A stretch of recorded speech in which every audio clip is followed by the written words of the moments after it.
Hi, dear Reverend brothers and sisters. Welcome back to another important episode. And today I am going to discuss the character of Bosola, a very complex character, especially by pointing out his special qualities and rules in the play with text reference. So let's get started. Character of Bosola, John Webster's The Duchess of Malfi is one of the greatest tragedies in the history of Renaissance literature. The character portrayal of Bosola in this play has a great and lofty interest and significance. In this play, Bosola stands only next to the protagonist, the Duchess. He is one of the most complicated characters, and his behavior in this play is irreconcilable with his philosophical wisdom and moral vision of life. The various aspects of his character are discussed below.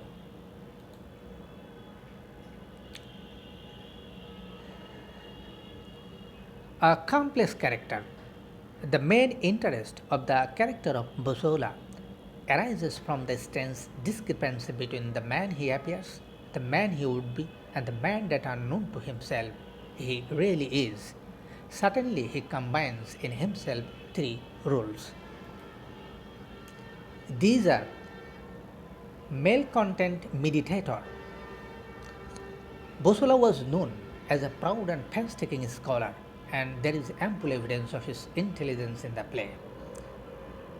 Had luck favored him, he would have raised high in life, but he made the cardinal, committed murder at his instance, and was sentenced to a long term in the galleys. Then the cardinal refused to recognize his services, and this made him frustrated, a male content meditator. His satirical comments on man and his life are scattered all over the play, and their bitterness in the measure of his frustration. As Antonio insists on him, it is great pity he should be thus neglected. I have heard he is very valiant. This foul melancholy will prison all his goodness. Act 1, Scene 1, lines from 7:5 to 7:8. A tall villain, as he is frustrated, he becomes a malcontent and is full of bitterness, and in his mood of bitterness he is ready to take up any job which may help him realize his worldly ambition. He therefore becomes the tool villain of Ferdinand. Now he appears to be a perfect villain.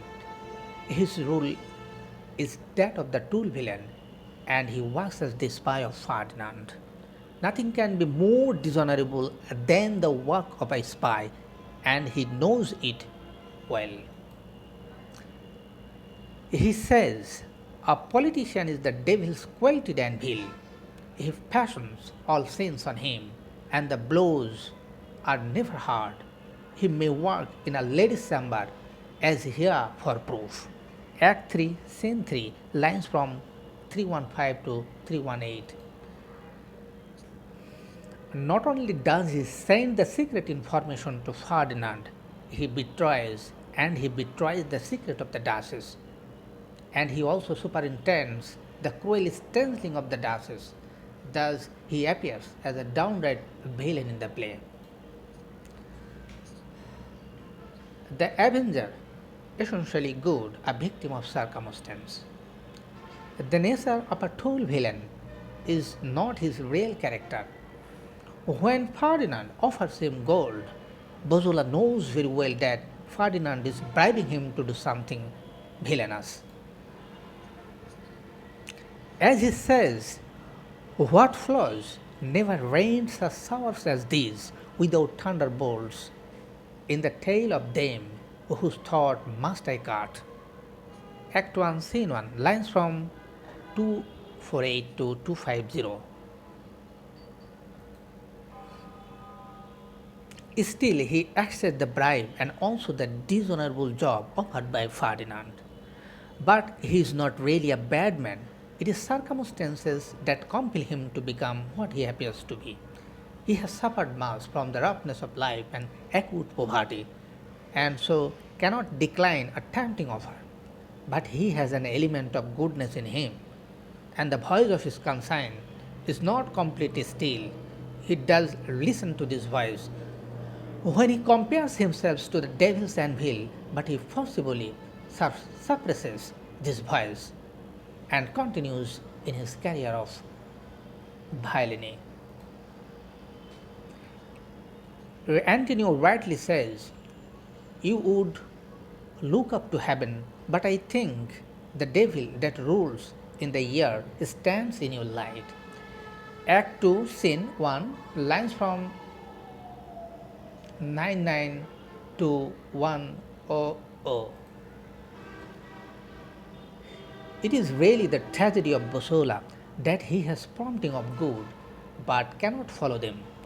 The dramatist shows in Bosola how a good man can be turned into evil by the pressure of circumstances. He aspires to be good, but treads the path of evil and cannot retreat. From a spy, he becomes a cruel, pitiless murderer. Intelligent and ruthless.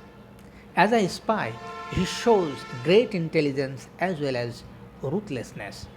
He alone is quick to detect that the charges which the Duchess brings against Antonio are false.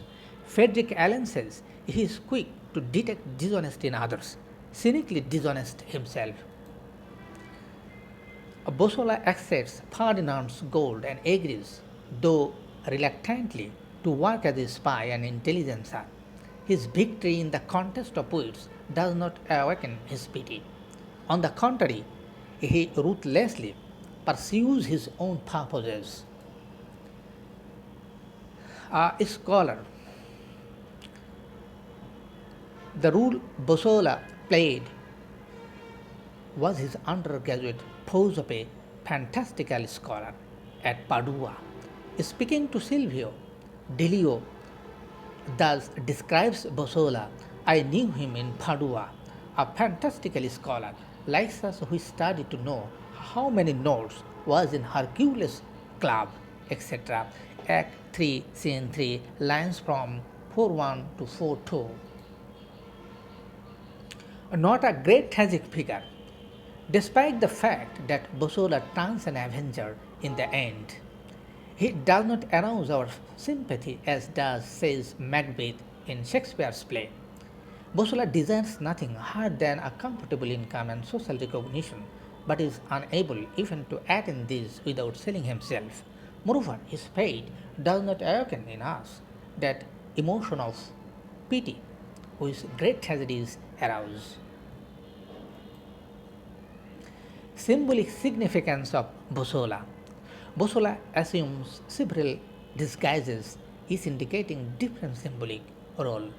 As the tomb maker, he is a symbol of time and mutability, the destroyers of life. Disguised as the bellman, Bosola stands for faith, penance, and the hope of heaven which death affords. When the Duchess awakens briefly before she dies, Bosola becomes a symbol of comfort and mercy. As long as Bosola worked for the Cardinal and Ferdinand, he was the symbol of death, the destroyers of life and beauty. In the final act, his role changes and he symbolizes the beauty and indestructible nature of human spirit. He stands for John Webster's morality. He becomes a symbol of justice and order, which has to be restored after its violation. In the death of the Cardinal and Ferdinand, he becomes a symbol of the victory of the Duchess, of the wrath of God. He thus symbolizes Nemesis. His death is an affirmation of the greatness and glory of the moral order, a symbol of victory of life over death. So that's all for today. Thank you very much for your cooperation and coordination.